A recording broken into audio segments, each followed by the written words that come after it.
I'll get started now, I think. Welcome, everybody. This is our first National Fellow online lecture for 2021. Happy New Year, everybody. Today, I am introducing Dr. Lee Mancini from University of Massachusetts, who's going to be discussing sports nutrition.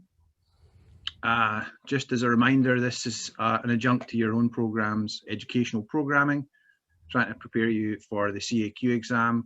I know Dr. Mancini is going to be including at least one CAQ question. These are the subcommittee who have been continuing to work on your online education lectures for the year. We're working on the third quarter as we speak, and hopefully those will be announced soon.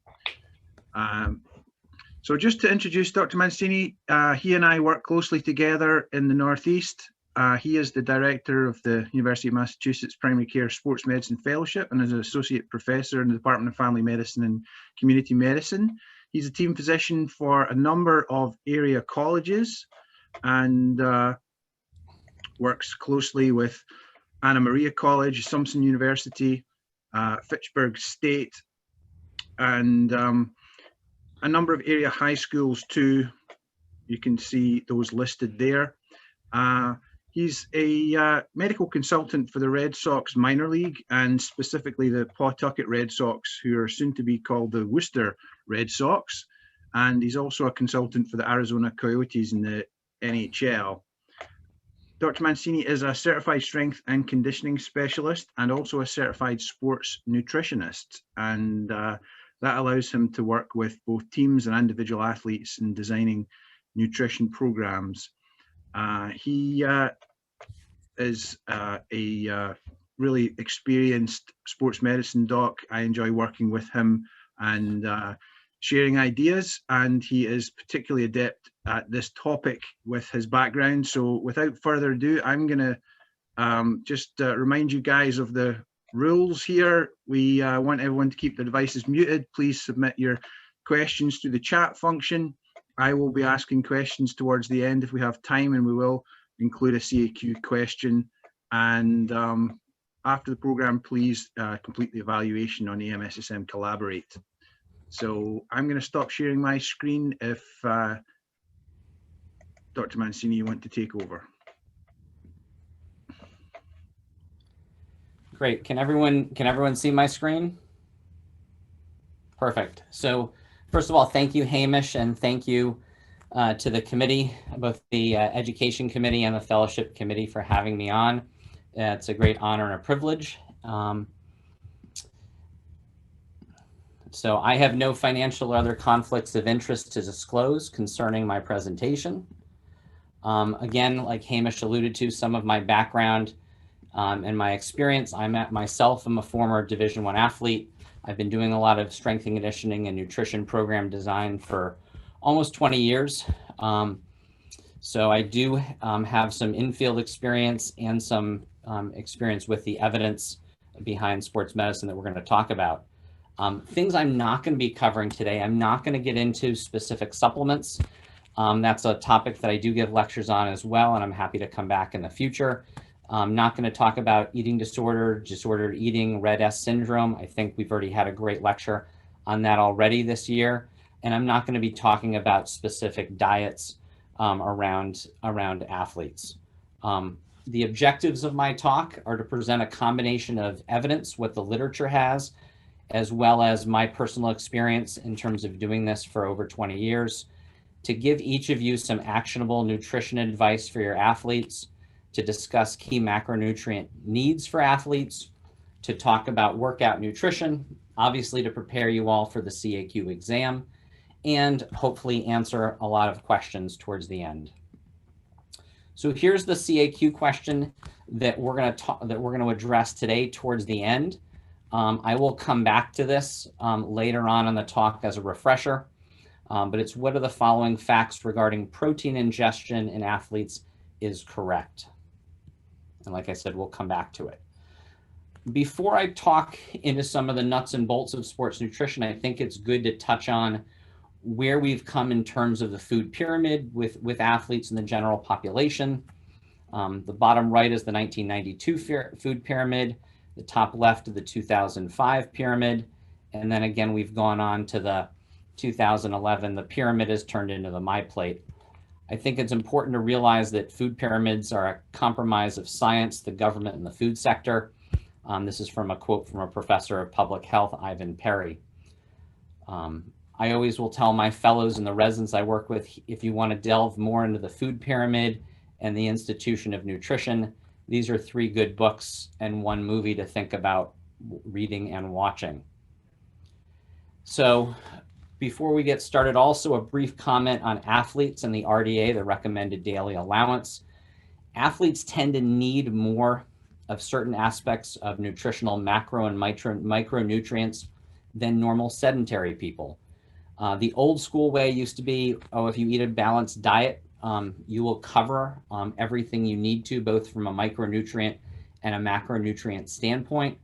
The literature would sort of argue otherwise. There was a study in the 1998 American Journal of Clinical Nutrition that showed about 30% of all professional football players, when they did nutritional food diaries, were deficient in zinc and magnesium.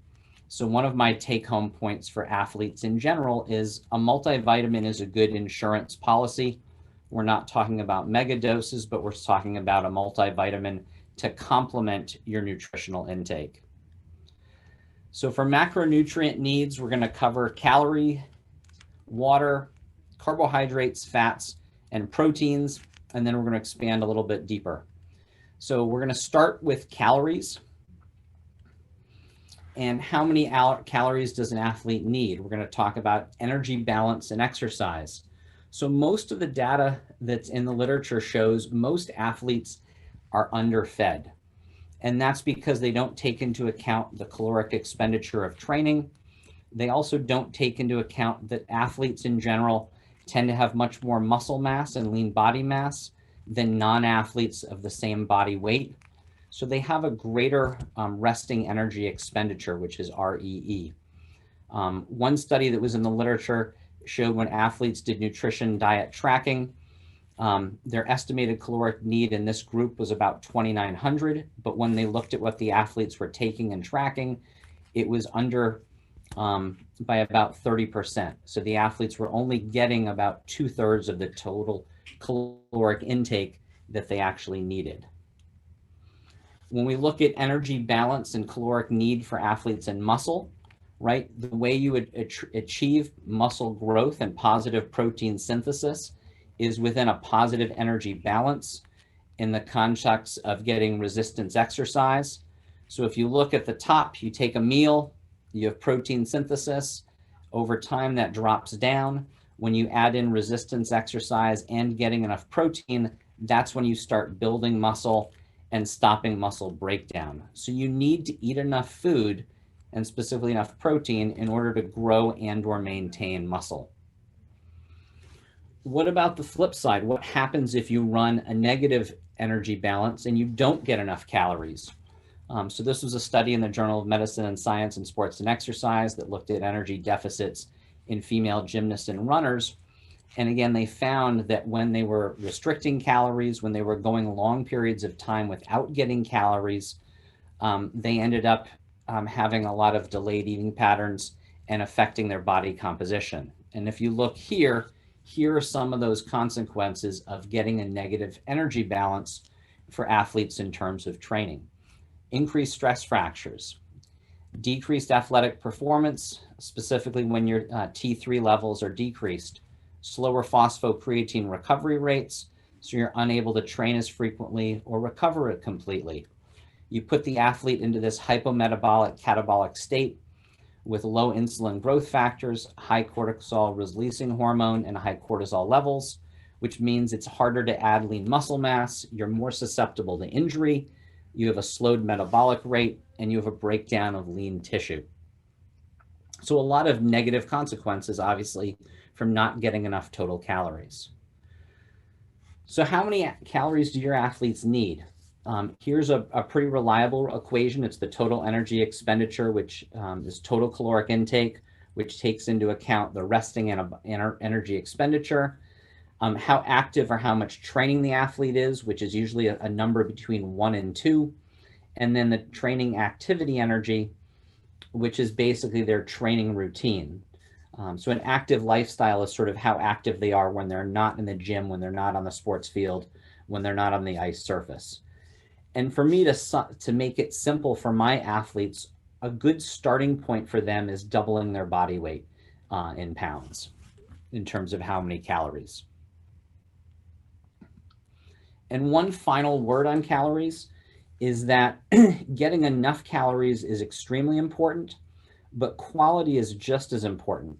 If you see on this slide, someone who gets in their carbohydrate intake from soda and fries and gets their protein intake and their fat from a McDonald's cheeseburger or something like that, isn't getting the same quality of calories as someone who gets, quinoa, broccoli, and wild caught salmon. That's going to be a much better nutritional intake. Even if the calories are equal, the quality is just as important as the quantity of the calories. So we talked about calories. We're now going to talk about carbohydrate intake and carbohydrate needs for athletes. And again, where we talked about quantity versus quality, I think that's nowhere more apparent than carbohydrates. When we look at the standard American diet, in the 1890s, the average American took in about 28 pounds of sugar a year. In the 2000s, our sugar intake per year is close to 200 pounds of sugar intake per year. And carbohydrates are still vital for athletes. I am going to address low carb versus moderate carb versus ketogenic diet with athletes later on in this, after this in the fat section.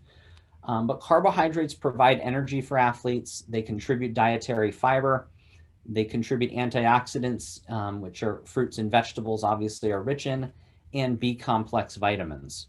So again, carbs are vital for athletes. When I talk to athletes about carbohydrate intake, we talk about, again, quality versus low quality versus high quality carbohydrates. The other thing that's important for carbohydrates with athletes is talking about high versus low glycemic index, the timing of carbohydrate intake, specifically around workouts, and making sure you're getting your carbohydrates from a variety of sources. Here again, a list of some very high quality carbohydrates: fruits, vegetables, sweet potatoes, quinoa, brown rice, wild rice, and nuts and seeds. I star nuts and seeds because we know they're also high in healthy fat and they have some protein compared to other carbohydrate sources. I always like to provide these slides to my athletes in terms of seeing where your carbohydrates come from, in terms of what 1 cup of each of these foods would give you. For fruit, again, 1 cup or a piece of fruit. Vegetables, 1 cup cooked raw, and green leafy vegetables. And one of the things you can see with the green leafy vegetables, especially spinach and lettuce, is they almost have no caloric content, in terms of 2 cups of spinach having 2 grams of carbohydrates, and almost all of it is fiber. How much carbohydrates? Some of the initial research coming out of the 60s and 70s and 80s was based on very much a carbohydrate-centric, glycogen-centric form of exercise with endurance athletes. So there was a bias towards endurance training. And at the time, carbs were deemed to be sort of the most important macronutrient for exercise. We know carbohydrates are important, but we know that fats and proteins are as well. The other thing I'm going to talk about during this lecture is some of the differences in terms of nutrient intakes between male and female athletes. Women tend to use less glycogen during training than men. Women can't glycogen load to the same extent as men. Women tend to oxidize less carbohydrates and more medium chain triglycerides and free fatty acids during training. So women actually need fewer carbohydrates a lot of the time than their male counterparts in the same sport. So how much carbohydrates should your athletes be getting? This is an ACSM position statement that was published in 2016, where again, carbohydrate intake should be based on activity level. a lower range of about 1 to 2 grams per pound body weight for strength athletes, team sport athletes, power sport athletes, and a higher range of 4 to 6 grams per pound for your endurance athletes. So again, there is some variability based on what your sport is. Again, 30 to 50% of your calories should be from carbohydrates. How do your athletes get them? I usually will talk to them about, during meals or snacks, looking about a cup of beans, rice, quality starch, a cup of vegetables, a cup of fruit. Again, if you aimed for each of those things, you could get 60 to 90 grams of carbohydrates each meal, and you can mix and match based on your athlete's goal. You get more vegetables, less starches, lower total carbs, and again, adding in the carbohydrates from nuts, seeds, and nut and seed butters. One final word on carbohydrates in terms of the glycemic index and timing. When you have more carbohydrates, you want them on game days and during intense training. Fewer carbohydrate intake on your off days, on your recovery days. Fewer carbohydrates means getting more vegetables, more of those leafy greens. And usually on your non-training days, you want your lower glycemic carbohydrates versus your higher glycemic. Around your workout time, higher glycemic carbs during and after training. And we're going to talk about this later in the talk. So again, a lot of variability in terms of carbohydrate intake for athletes. We're going to segue now to fats, because a lot of times fats and carbohydrates get discussed in the same circles and around each other. Key points for fat intake for athlete is that it's going to aid in recovery. It's going to help with growth hormone, with testosterone levels for athletes, muscle recovery, nervous system recovery, cognitive function, and decreasing total body inflammation in terms of fat intake. What matters for fats is the omega-6, omega-3 fatty acid ratio. In particular, your essential fatty acids, things like alpha-linolenic acid, ALA, or conjugated linoleic acid, CLA, things that can be found in flaxseed, in particular olive oil, and then obviously EPA and DHA, which are your fish oil fats, your omega-3s. The typical American diet has a ratio usually of omega-6 to omega-3s of about 18 to 24 to 1. Ideally, to optimize fat health and get healthier fat sources, you want that omega-6 to omega-3 ratio to be more 4 to 1, 2 to 1, 1 to 1. And then obviously we really want athletes to avoid trans fats as much as possible. So some healthy fat sources, if you're a vegan or a vegetarian, and I will throughout the talk try to talk when I get to protein about vegan and vegetarian and lacto-ovo sources as well.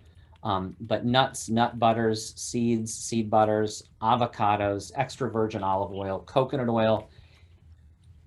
Even though coconut oil has saturated fat, again, it's vegetable-related saturated fat, so it does have some health benefits. Fish oil, eggs, grass-fed butter, ghee, which is clarified butter, which is the bottom right picture, and then grass-fed meat. Grass-fed meat actually is also high in CLA, conjugated linoleic acid, which is healthy as well for athletes.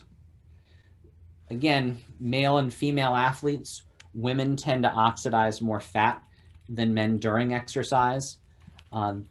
Again, because of maintenance of reproduction function and energy demanding times, women actually need to get higher fat intake. And again, increased fat intake does enhance fat use.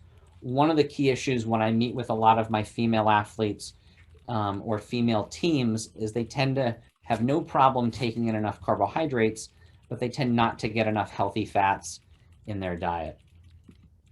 So how much? Again, the current recommendations are to not let fat intake drop below 20% of daily caloric intake. Usually it's around 20 to 35% of caloric intake. And a good rule of thumb that I will usually start a lot of my athletes with is 0.6 grams per pound body weight. And again, the literature recommends 0.5 to 1 gram per kilogram body weight. Here again are some of the tables I'll share with my athletes in terms of seeds and nuts. And this is 2 tablespoons of almonds, pecans, cashews, and so forth,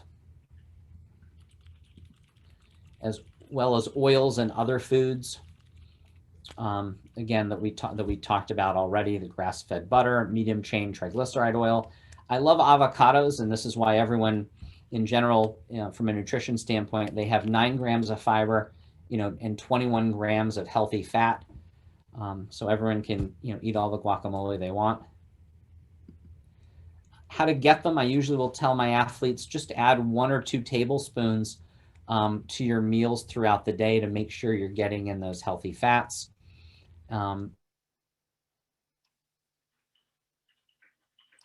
Avocado, a tablespoon of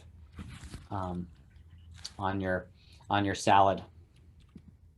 So to segue, and I talking about high carb versus high fat diets and athletes.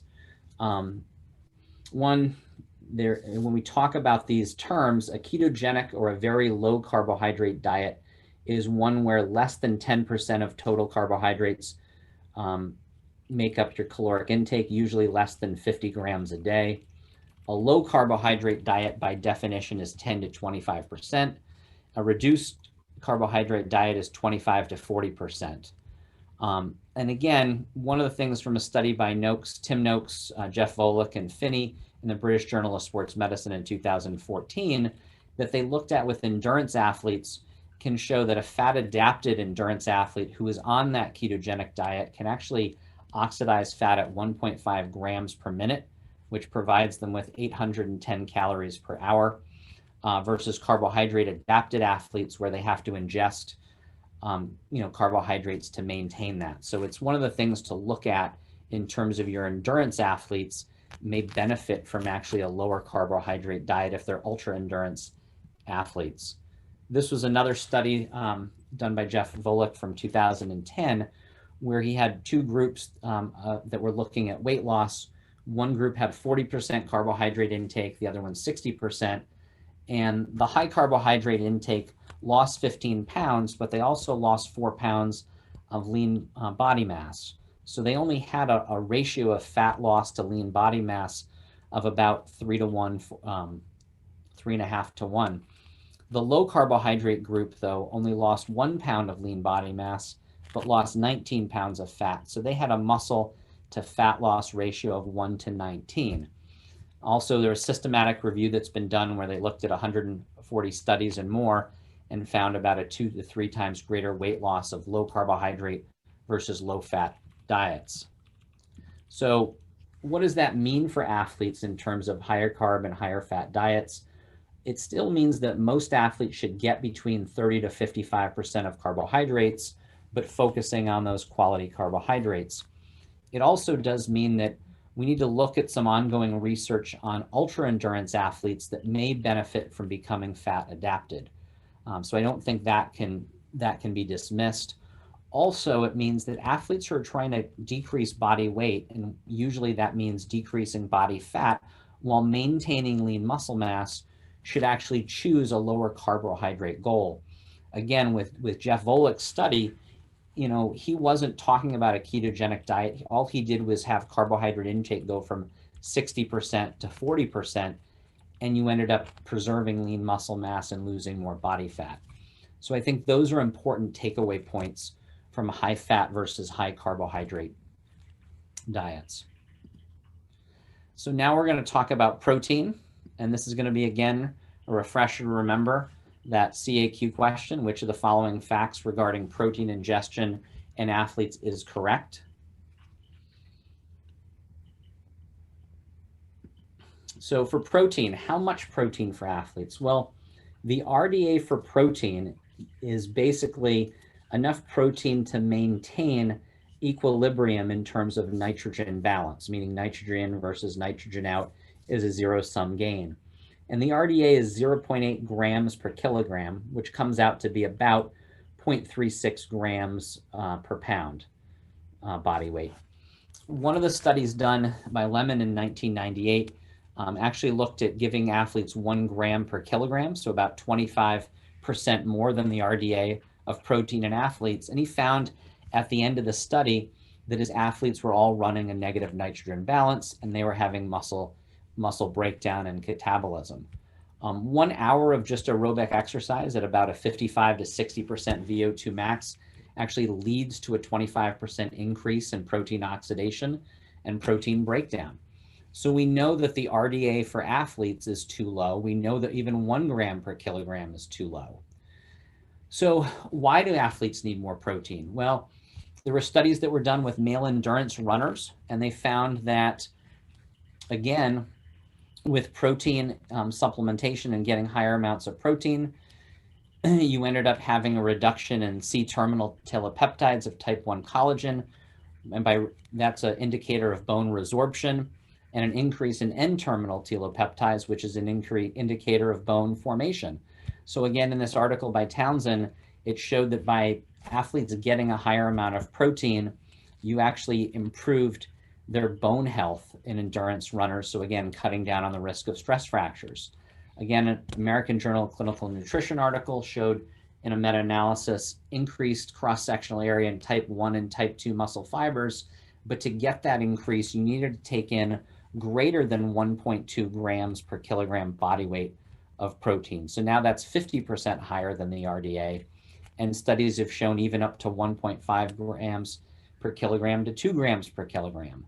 Higher protein diets have been shown to improve body composition and greater activation of MPS, which is muscle protein synthesis, through mTOR, which used to be the mammalian target of rapamycin, and the name was changed to the mechanistic target.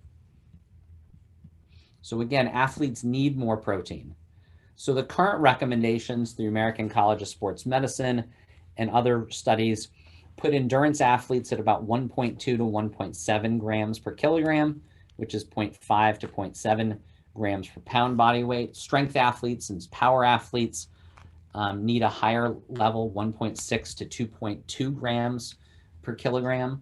Also, vegetarians need a higher amount of protein intake because they're usually taking in incomplete proteins, and they have to just work a little bit harder to mix and match protein sources. There have even been studies in the literature that showed that athletes need higher levels, even as high as 2 to 2.5 grams per kilogram body weight. Again, so there we're talking, 2.5 times higher than the RDA for athletes. One of the interesting things with protein intake is that if you have athletes who need to cut weight, a wrestler, for example, or a crew athlete, and they're trying to lose body fat, what's been shown is by increasing their protein intake while at the same time decreasing calories, still allows them to maintain muscle and even gain muscle. One study looked at athletes taking 1.2 grams per kilogram compared with 2.4 grams per kilogram, and found that the 2.4 grams per kilogram, even in the setting of a 40% reduction in caloric intake, led to those athletes losing 5 kilograms of fat, but still gaining 1.2 kilograms of lean muscle mass. So again, even though they were in a total caloric deficit, by bumping up protein intake, they actually gained muscle, which again, for athletes is really critical for recovery and strength. So again, the current recommendations for protein is, it's not about the requirement, it's about optimization. And for male and female athletes, again, females tend to oxidize less protein during exercise than men. Women tend to require more protein per kilogram to maximize muscle growth. And this is one reason that it may explain why women tend to have less muscle mass than males, even if they're hitting the same protein loading goals in terms of whether they're a strength or an endurance athlete. So I typically will advise my athletes to start out by shooting for 1 gram per pound body weight of protein. If someone also has a very high body fat percentage, we sometimes will switch that over to 1 gram per pound of lean body mass or fat-free mass. And usually it comes out to be about 20 to 25% of total energy intake. There's also been systematic reviews in the literature with protein intake at higher levels showing decreased blood triglycerides, improved body composition, stabilized blood sugar levels, improved bone health, and higher amounts of micronutrients. So again, protein is really a key macronutrient for athletes, whether you're a strength athlete, an endurance athlete, whether you're male or female.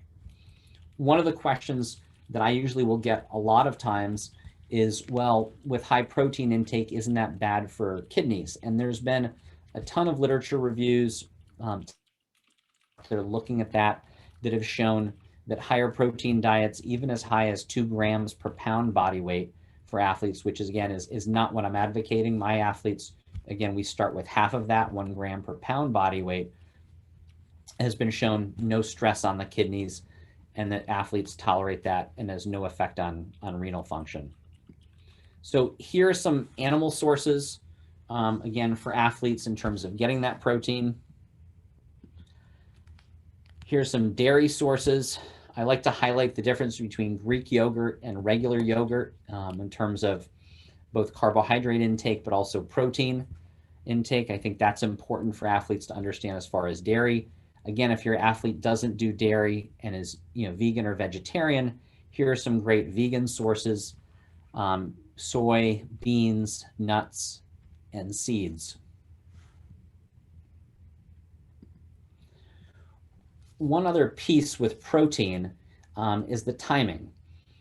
That protein, a lot of times athletes will concentrate it into one meal, such as dinner, where they're getting the bulk of their grams of protein in one meal.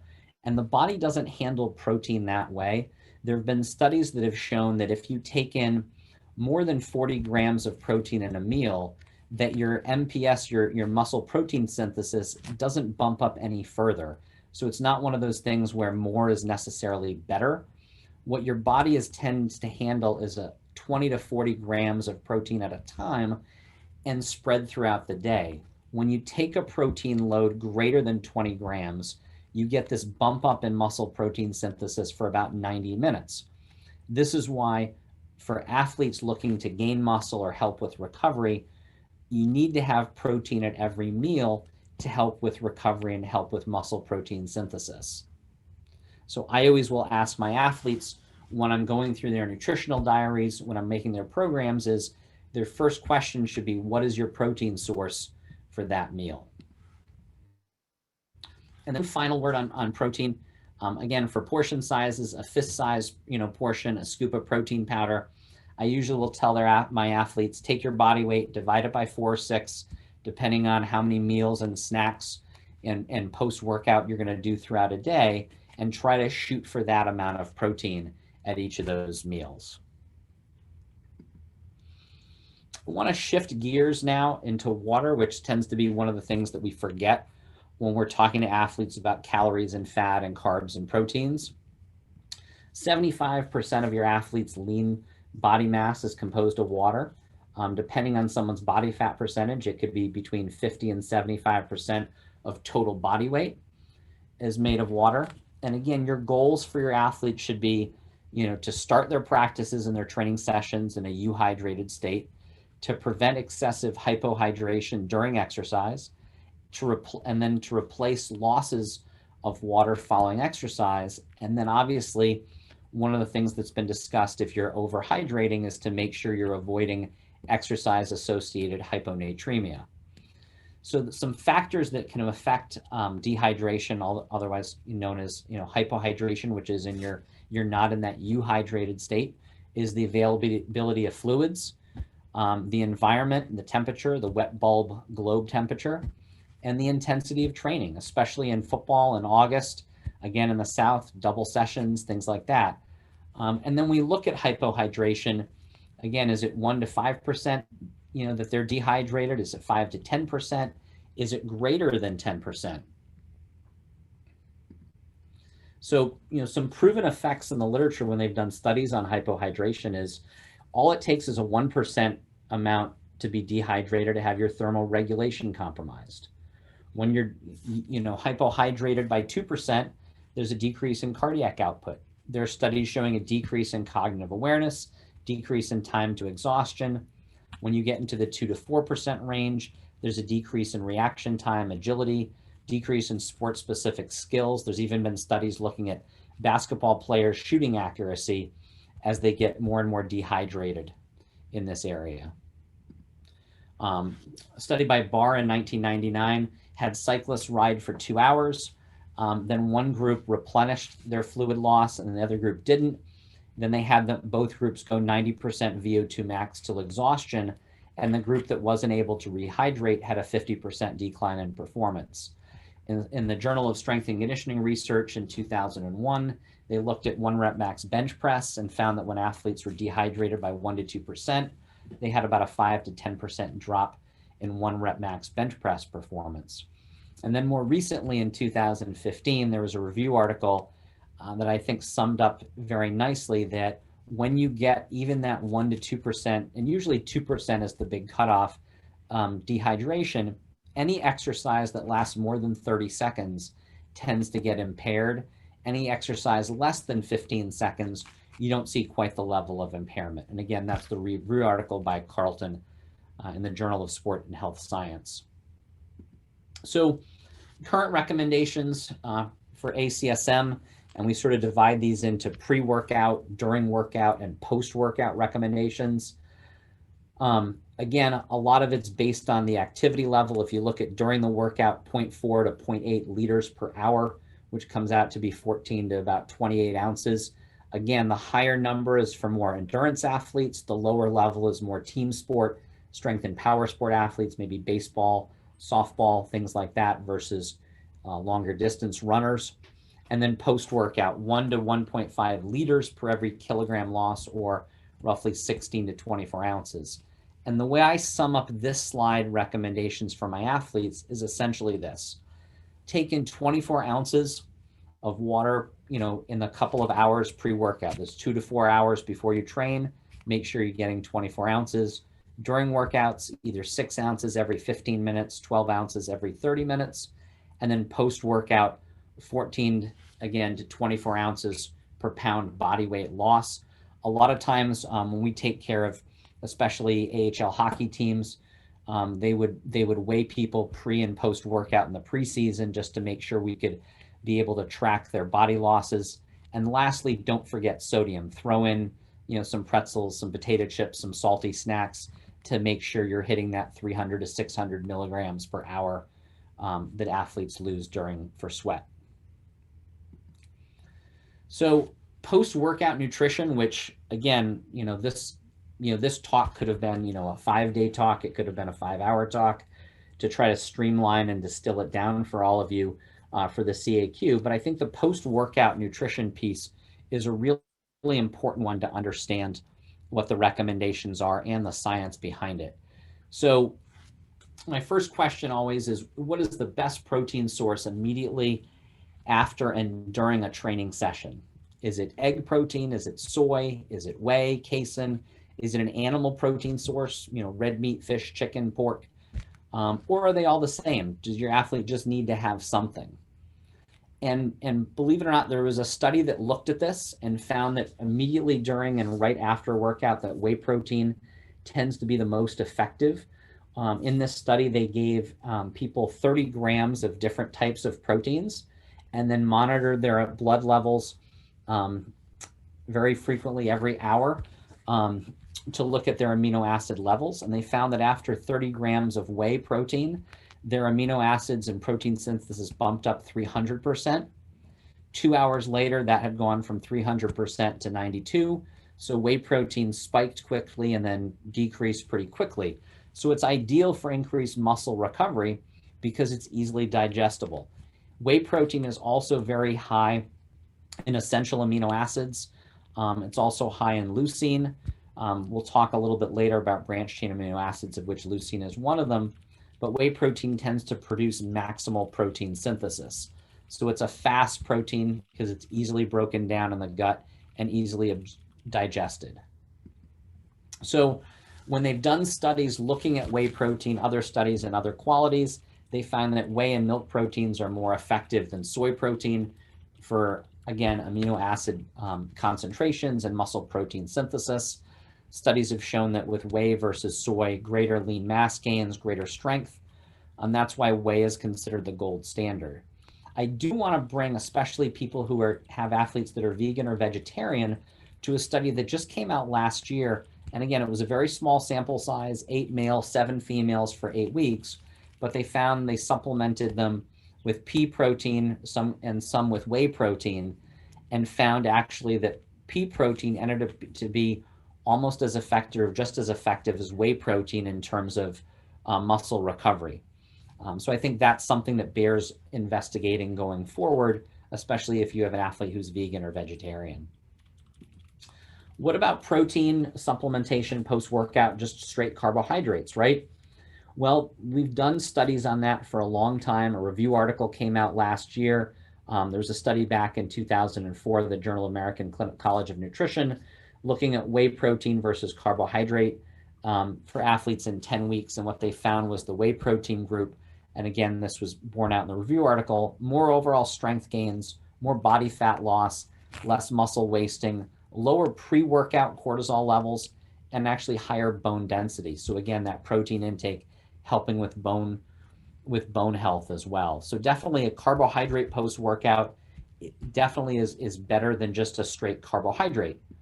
Well, what if you added carbohydrates to protein for a carb protein post-workout or during workout versus just protein alone? So by adding the protein to the carbohydrates, you actually had a greater increase in glycogen restoration. Right now, everyone thinks carbohydrates and glycogen, but adding the protein in bumped that up 40 to 100%. Also, you had a greater increase in insulin levels. Well, what about if you added the carbohydrate to the protein? Well, actually, you had a greater bump up when you added the carbohydrate into protein in growth hormone levels and a greater increase in muscle protein synthesis. And I think these studies are fascinating because when you added the protein to the carbohydrate, a lot of the carbohydrate specific metrics improved. And when you added the carbohydrate to the protein, a lot of the protein specific metrics improved. And then when they actually added protein to a carb electrolyte solution, you had a carb versus whey, which was shown to be better than carb versus the straight electrolyte or carbohydrate plus casein supplementation. Athletes actually had better post-exercise rehydration. So again, your electrolyte and fluid status improved by adding the protein to the carb electrolyte. So clearly, carbohydrates plus protein is going to be your best thing post-workout. And this is some of the science explaining the why we do some of the things we do. And again, there have been other studies where they added 6 grams of essential amino acids to 35 grams of carbohydrates, and you had 10 times more insulin, 3 times higher level of amino acids in the blood, 4 times more higher muscle protein synthesis compared to carbs only or placebo. They also showed a study by Ivy, showed that when you added carb and protein versus carb alone or placebo, that actually you had a greater time to exhaustion at 85% VO2 max. They went 24 minutes versus 12 minutes. So they went about 50% further. And another study looked at CPK levels, sort of post-exercise muscle damage, and found when you added the carb protein mix in, their CPKs decreased by about 1,300 to 200 on average. So I said we'd get back to branched chain amino acids, but branched chain amino acids are, again, make up about 20% of the amino acids in the body. You have a higher amount in skeletal muscle. From food sources, you have higher amounts from eating animal proteins. Branched chain amino acids are 3 of the main essential amino acids, and they're isoleucine, leucine, and valine. Leucine in the research has been found to be the most important one out of the 3. And so right now in a lot of the current research, overall branch chains as a whole are found to not be quite as important as just leucine. But when you exercise, you oxidize branched chain amino acids about 300 to 500% higher. And post-workout, your levels drop by about 25%. Also, there recently was a meta-analysis done in the International Journal of Vitamin and Nutrition Research just last year that showed that supplementation with branched chain amino acids decreased delayed onset muscle soreness. So during and after workout nutrition, one of the things I tend to tell my athletes is, look, number one, replenish those fluids, right? 16, 24 ounces. Use a 2-to-1 carb to protein ratio. That a 4-to-1 to 2-to-1 is found to be sort of ideal. So again, if you're 100 80-pound athlete, that would be about 65 grams of carbs, 32 grams of protein. And this is getting back to that glycemic index picture of higher glycemic versus low glycemic carbohydrates, that you want those easily digestible carbs that will go to your muscles quicker, that get broken down quicker. That's why you want that easily digestible protein, that whey protein there. And again, the other piece is that whey protein tends to give you, 10 grams of essential amino acids and 1 to 3 grams of leucine. So that carb protein ratio is really ideal. Also, that first post-workout solid meal after your training, this is when you want to continue to take advantage of sort of that anabolic timing to help muscle recovery and repair. You want to choose higher glycemic carbohydrates, pasta, rice, potatoes, get a good source of protein, higher glycemic vegetables, and again, healthy fats and fluids. So this should be that first post-workout meal after a game, after a training session, after a run, after a soccer match, etc. And then we have another question, which is, what is the ideal protein for intake in terms of going to bed? Egg protein, soy protein, whey protein, casein, animal protein, chicken, fish, or red meat, or they're all the same. And before going to bed, it's the flip side of whey protein. It's casein that tends to be the most important protein. 30 grams of casein, and that same study where they showed that whey protein bumped up to 300% amino acids and then dropped down later. Casein, you take 30 grams of casein, 7 hours later, your amino acids in the blood are still up 30%. And one of the reasons is that casein protein tends to clot in the presence of gastric acid, which delays its digestion and absorption. And it ends up preventing that catabolism, that nighttime fast, right? When we're sleeping, again, we're trying to repair tissues. And I think it's important to realize that, we're maintaining that overnight lipolysis and fat oxidation, but casein ends up elevating muscle protein synthesis.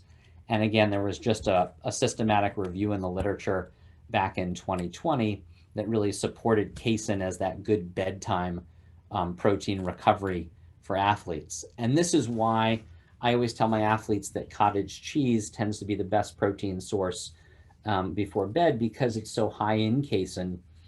And again, during that nighttime is the greatest amount of time between meals.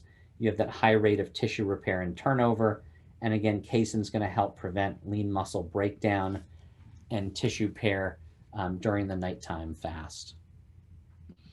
So finally, getting back to our CAQ question, which of the following facts regarding protein ingestion in athletes is correct? A, as long as an athlete consumes enough daily protein, the timing of that consumption is not important. B, the RDA for protein in the general population is similar to those recommendations of athletes. C, excess protein ingestion in athletes greater than 3 grams per kilogram per day has not been shown to cause renal dysfunction. D, athletes may need increasing protein intake in the early stages of resistance training, but not in the early stages of endurance training. E, post-workout carbohydrate supplements are more effective than protein supplements in terms of muscle recovery. And the answer is C. C is correct. Excess protein ingestion in athletes has not been shown to cause renal dysfunction. We know that answer A is wrong, because we know the timing of protein consumption is important, specifically around workouts and around post-bedtime. We know that the RDA for protein is much higher than the recommendations for athletes. That's why B is wrong. We know that D is wrong because it's not only endurance training, it's not only resistance training athletes who need increased protein intake, but also endurance training athletes need increased protein intake. And we know that post-workout carbohydrate supplements are not more effective than protein supplements in terms of muscle recovery. And then one thing, because I deal with so many college athletes and high school athletes, is alcohol in your athletes.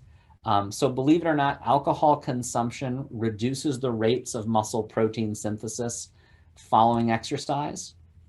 And that's even when you have protein supplementation. In fact, muscle protein synthesis is cut fivefold if you train and go out and then have, drink alcohol that night.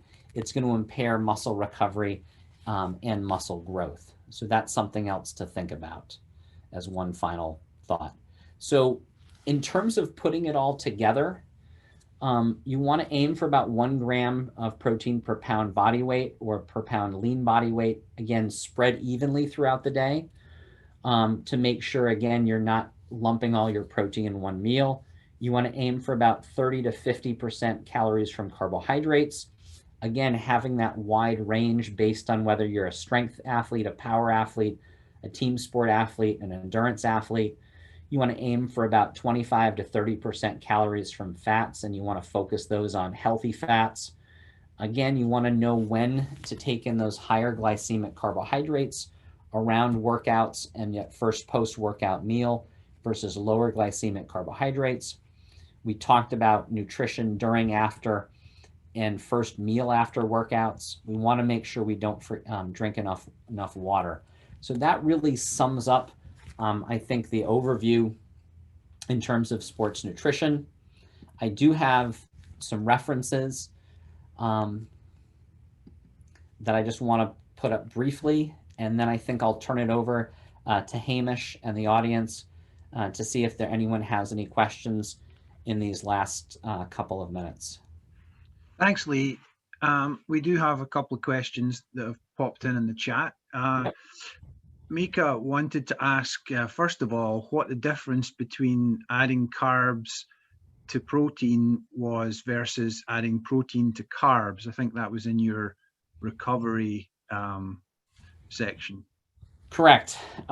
So going back to that slide, I can go over a little bit. So it was just, so in the studies, so one study they looked at, again, in the Journal of Nutrients, when they did a systematic review, that was 2019, the Journal of the International Society of Sports Nutrition by Creeder in 2007. What they did was they had protein supplement they had carbohydrate as a fuel source, then they added in protein.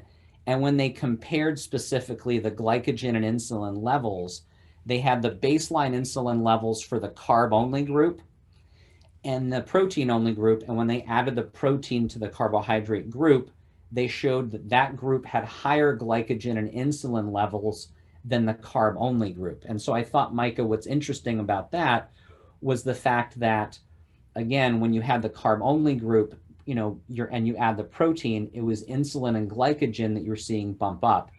And the same thing with the other group here by Creeder. They were looking at protein and placebo, and there they were finding that when you added the carbohydrate piece, you had a carb plus protein. So I would say it's not just that you added protein to carbs or carbs to protein, you're adding them both together. It's just in one study, they were really looking at how the benefit of protein synthesis and a lot of those pro-anabolic hormones like growth hormone increased. And again, when you added the protein to a carb-only mixture, how those carb-specific markers really improved. Great, thank you. Another question was regarding, you mentioned the quality of macronutrients, I think particularly carbohydrates. Mm-hmm. What's the difference between high quality and low quality in terms of these macronutrients? So in general, when we talk about, and I'll sort of go to my last slide here. When we talk about the quality of carbohydrates, it's the fact that a low quality carbohydrate, let's say like a donut or high sugar cereal or a processed carbohydrate, isn't going to have as much fiber, isn't going to have a lot of the micronutrients, those antioxidants, those B complex vitamins. Also, we know in looking at gut microbiome health, and we look at inflammatory markers, that when you take in carbohydrates that are much higher in sugar or processed sugars, you end up having a lot more total body inflammation. Also, it can have negative effects on your gut microbiome, which has been shown to, again, affect your immune system. recovery, metabolism, even brain health. Again, so these are a lot more sort of nitty gritty issues. When I talk with athletes, I sort of have three principles for nutrition, and one of them is, don't aim for perfection, just try to do a little better each day. There's the Japanese principle of what we call Kaizen, which is small incremental steps. So someone doing, if they're having 3 donuts and a bowl of cereal in the morning, a positive change might be, do 1 donut and a bowl of fruit in the morning. So you don't have to be perfect right out of the gate. It's just these small changes that can be beneficial. So that's when we talk about, the high quality versus low quality carbohydrates. That's what we're talking about, is making better carbohydrate choices. Excellent. Couple more questions. First of all, would you say that the dietary advice that you give regarding all these nutrients is the same when your priority is performance, which we would anticipate being the case for many of our student athletes, versus when people have weight loss as their key priority? Yes, I definitely think there are changes. Some things I think are the same, like making sure athletes and people whose goal are weight loss are getting higher amounts of protein, like we talked about in the protein slides, that there was that group that had a 40% caloric reduction, but they bumped up their protein and lost fat, but still gained or maintained muscle. I typically, for athletes, based on their sport and their activity level and their goals for performance, typically do more higher levels of carbohydrates. Again, we had that carbohydrate range of, again, 30 to 55%, 30 to 50%. So athletes might be at that higher end, but if it's adults who aren't athletes, I may shoot for them to be in that Jeff Volek lower carbohydrate range, 20 to 25, to up to 40%, to help in terms of fat loss, since we do know that increasing fat intake and protein intake and decreasing at least carbohydrate intake does better in terms of fat loss. Very good. Jacqueline's also asked a question more about micronutrients than macronutrients. So this might get to the quality of the macronutrients, honestly, too. But you haven't described that as much. I think you'd mentioned at the start of your presentation that you weren't really going to cover supplements or micronutrients, but zinc, magnesium, and then calcium and vitamin D. I mean, these are things that we should perhaps be checking. Yes. So I think, and again, great question. I think very early on when I talked about like athlete requirements and micronutrients, I think talked about that 1998 study in the American Journal of Clinical Nutrition, where they looked at football players and found that 30% of them were deficient in zinc and magnesium. So there are some baseline easy things that I will try to get all my athletes to take. I will say, look, you want a good whey protein powder or recovery powder, a good multivitamin. I talk to them about fish oil, and if they're vegan or vegetarian, blue-green algae as a supplement, as a way to get those omega-3s. I do agree with a calcium and a vitamin D supplement. There's actually evidence in the literature that supplementing with vitamin D can actually decrease stress fractures.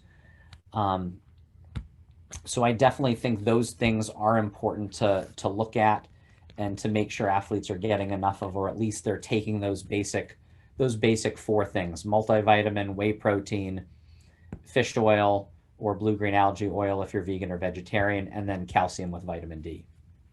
Great, thank you. That's kind of us closing in on 1 o'clock. I do want to mention the chat function. If you want to read through the chat function, Robbie Bowers, who's one of our committee members, made a very valid comment about reading the literature and trying to compare apples with apples, because many of the literature have different kilocalorie requirements, and that can change, the constitution of the percentage of carbs and protein and fat. So always look for that. I think Dr. Bowers is actually talking next week on exercise physiology. So just reference that, fellows, if you're wanting to hear his points. I'd just like to finish there, thanking Lee Mancini for a really excellent talk on a very, very interesting topic. And I think we've all learned a little bit today. You're obviously very well versed in the literature, Lee, and it's always a pleasure. Thank you. Thank you very much. And these are my my two daughters, who are my two athletes that do listen to me in terms of sports nutrition from time to time. So thank you, everyone, again, and everyone have a great day.